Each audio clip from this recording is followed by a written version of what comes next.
Cudwad cast his gaze back and forth among the various embryos that hung like morbid glass ornaments from the thorny vines. Which one am I looking for?" he called. Gnawbone sighed irritably. "The salamander. The blue one with the bright red fringes." Cudwad finally found the one he had been sent to harvest, a cobalt blue creature that looked more insect than amphibian. With gentle, gloved hands, he plucked it free of the mother vines. "Found it. What does this one do again?" "Burns memories, drowns lost children, bites idiots," Gnawbone grinned. Cudwad furrowed his brow and looked down at the peacefully sleeping beast. "I still can't get over how Lady Nightmare grows all these things. I mean, she doesn't seem very motherly, but she loves all these monsters."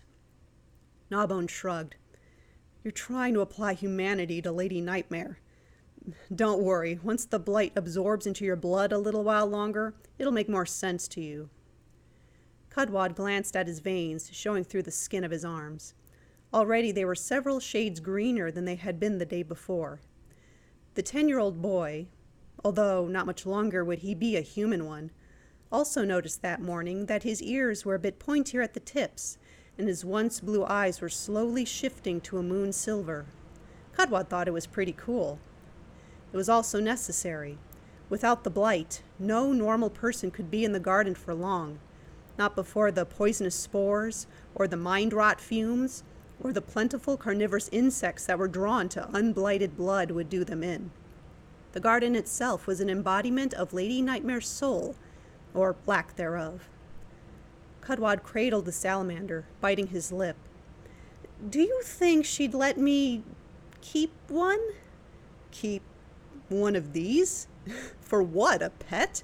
Gnawbone laughed. "Just do your job, Cuddy. No one bends the lady's rules here. You don't want to get on the wrong side of her." The teenager pulled back the shaggy white hair by his left temple, showing the deep scars in his skin. "I got these when she was having a bad day, not for anything I did." Cudwad gulped, and then spotted something at Gnawbone's feet. "Hey, careful, there's a tiny one right there." "Where?" Gnawbone looked down at the spot Cudwad pointed to, and then he bent down and picked up a dull, yellowish egg that fit comfortably in his palm. "It's odd. This wasn't here this morning. And there haven't been any other layings today." "Oh, do you think something else laid it here?" Cudwad, still cradling the salamander in one arm, reached out for the yellow egg with his free hand. "If it's not Lady Nightmare's, then I can have it. Please, don't tell her it's here. I'll take good care of it. It's probably just a regular old bird. She'll just feed it to the monsters if she finds it. Please, please, please, let me have it." Gnawbone scratched his chin, looking the egg over. "You know, I bet I could pawn this off as a phoenix egg. I could get some good money for this at the charmer's market." "No, don't sell it. Give it to me." "Hey, I'm older than you, so I get first pick of—" The arguing, of course, woke up the salamander in Cudwad's arm. Waking a fire salamander should be a slow, careful process, lest you anger the poor thing. Being jostled around in Cudwad's arm with all that yelling going on was not a good way to awaken a salamander for the first time, proven by the fact that he coughed up a ball of acid before he squirmed out of Cud's grasp and slithered away among the tangled mother vines. The sudden attack by the salamander caused Gnawbone to drop the yellow egg in surprise, right into the pool of acid that the salamander had belched up on the ground. The two boys watched, petrified, as the shell of the egg began to melt in the acid, and it peeled back to reveal something unlike anything they could have ever expected to come from such a tiny, unassuming egg. It was definitely not a bird, not a reptile or amphibian, not even a mother vine monster, which would have been a more pleasant alternative. Cuddy. For the first time that Cudwad had ever seen, Gnawbone blanched as pale as death's horse. "Cuddy, run!"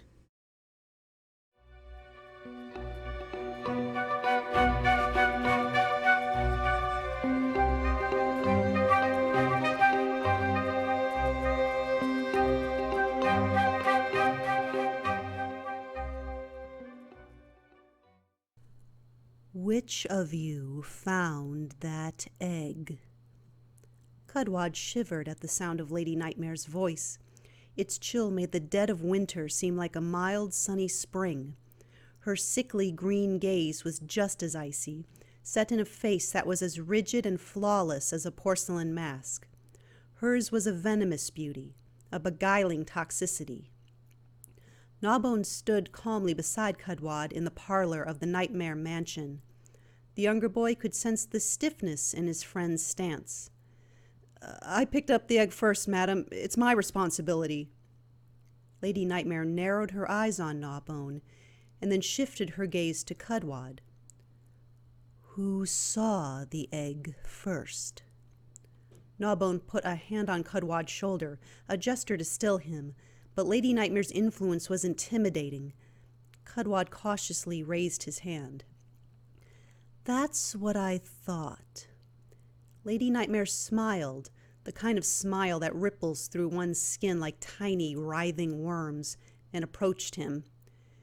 You are a very lucky boy.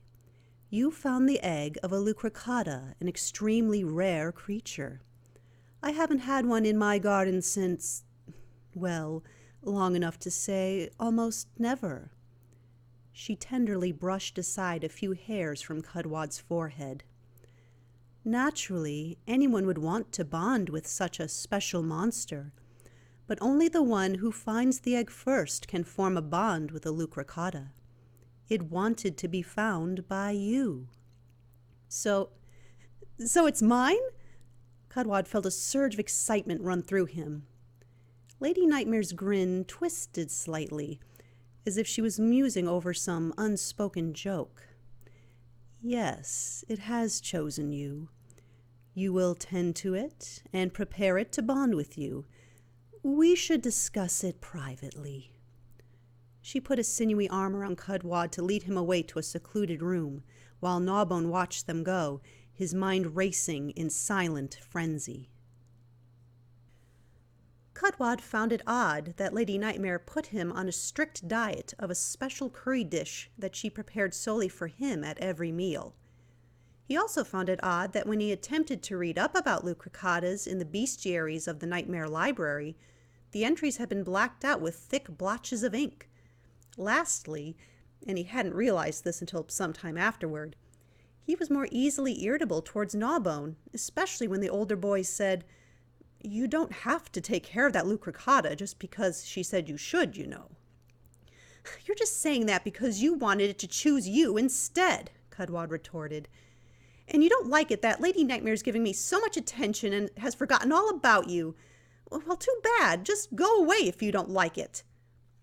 When Gnawbone did walk away and shut himself up in his quarters for several hours, only then did it dawn on Cudwad how nasty he had been. Gnawbone was only looking out for him, but really it wasn't any of his business. This was Cudwad's monster, and Gnawbone was just being jealous. One evening, while Cudwad was tending the garden, a sudden chill crawled over his skin as Lady Nightmare appeared from nowhere, as if she had materialized from the shadows.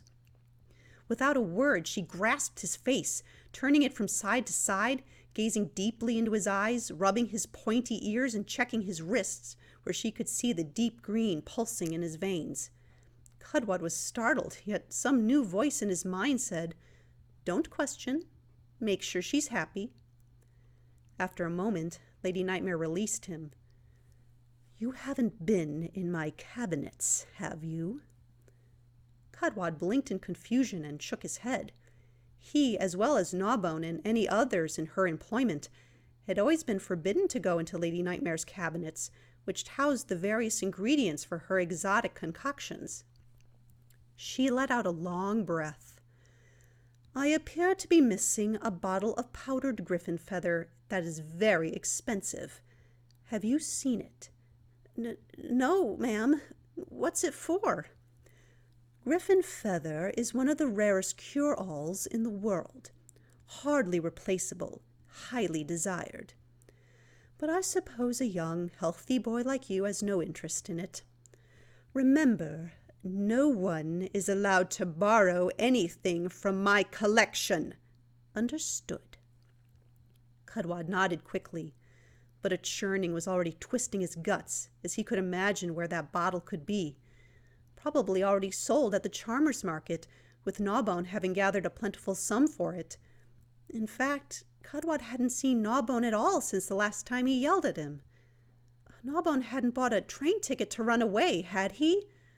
Cudwad suddenly felt such a sharp pang of loneliness. Even the thought of his upcoming bonding with his Lucracata couldn't cheer him up.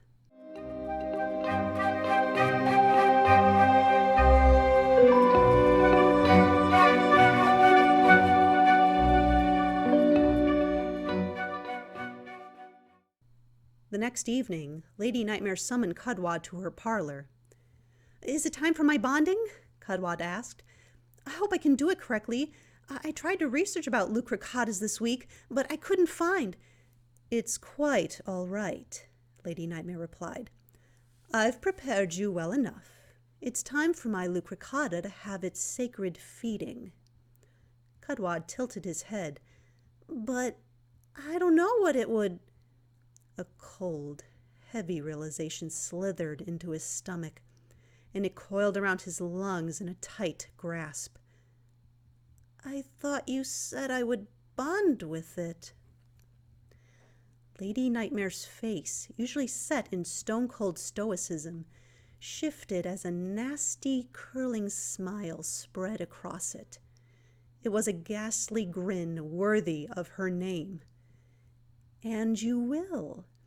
A Lucracata must eat the first living creature that finds its egg in order to grow into a magnificent beast.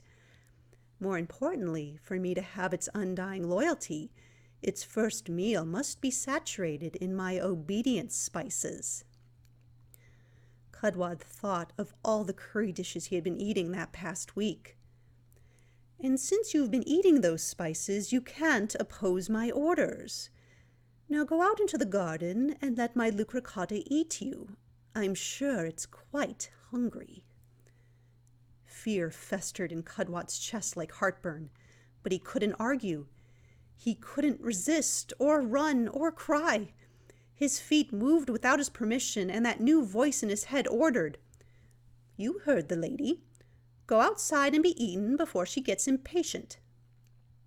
His mind went blank as he walked out into the ghoulish garden, past the hanging embryos, past the frightful fruits, searching out the creature he had wanted so desperately to be his own. His breath grew unsteady.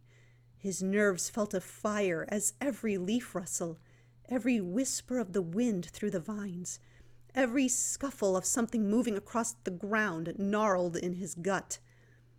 In a small way, he was glad the obedience spices were not allowing him to scream. And then he saw it. He had never had a good look at it until now. A striped face and muzzle, like a badger's, filled with long, flesh-ripping teeth.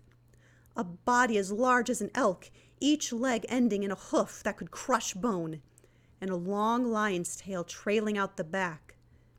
It was an awful, glorious monster. And it lay dead on the ground. Next to it was an equally lifeless Gnawbone. Only it wasn't Gnawbone, or it was, but not the white-haired blighted boy Cudwad knew. This Gnawbone had brown hair, sand-toned skin, and even appeared a bit frail. In his right hand was an empty bottle, a few flakes of golden powder scattered on the ground. His left arm was completely gone, a bloody, bitten-off stump at the shoulder. That same red blood laced the Lucracata's open lips.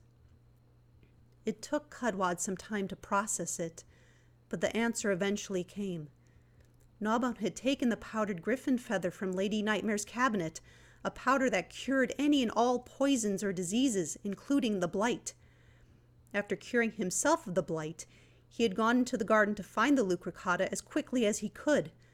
He was human again and would not be able to last in the garden for long. But once the Lucracata bit off and ate his arm, it absorbed the same cure that Gnawbone had, in the same way it would have soaked up the obedience spices that Cudwad had eaten. Without the blight in its system, the Lucricata must have succumbed to the poisonous spores of the garden. Gnawbone did this to save me. He knew what Lady Nightmare was planning all along, but knew I wouldn't listen because she was controlling me.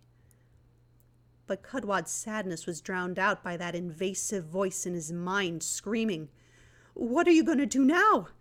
She ordered you to be eaten, but it's dead. What are you going to do?" Cudwad paused before his own voice, the one raging like an inferno in his ears, replied, "She wanted me to bond with the Lucricata. The way I see it, there's only one way to do that now." After waiting a few days for the obedience spices to wear off, and after struggling to wolf down a good portion of Lucricata meat, unsure whether or not the meat was toxic, Cudwad returned to Lady Nightmare's parlor with a newly grown set of Lucricata teeth in his mouth, curved claws on his hands, and a ravenous desire to hunt a fresh nightmare.